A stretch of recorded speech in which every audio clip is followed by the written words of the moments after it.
Менің осы жылғы жасаған 2026 жылғы жасаған әдістемелік құралым. Әдістемелік құралын таныстырып өтейін. Әдістемелік құралының тақырыбы тілді дамытуға арналған үстел үсті ойындары деп аталады. Тілді дамытуға арналған үстел үсті ойындары 30 беттен құралған. Кіріспесі, мақсаты кіріспесіне жалпы бұл баланың өміріндегі қадам басқан алғашқы іс-әрекеті қимылын ойын деп. Яғни ойын арқылы біз баланың тілін дамытамыз. Оның ішінде үстел үсті ойыны ерекше орын алады. Соның арқасында Абай Құнанбаевтың айтқандай, ойын ойнап ән салмай өсер бала бола ма деп айтып кеткеніндей, біздің осы балалық шақтағы ең басты қимыл іс-әрекетімізді ойын арқылы баланың тілін дамытамыз. Соның ішінде мен сіздерге бірнеше дидактикалық ойындар алып келдім.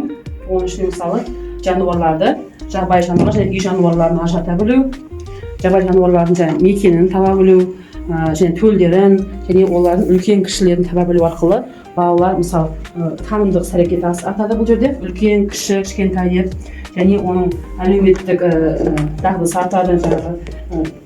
Жабайы жануарлардың мекенінің ортасын табу арқылы, және жабайы жануарларымыздың жалпы азығын табу арқылы балалар атайды, және азықтарын атайды, төлдерін атайды, және олардың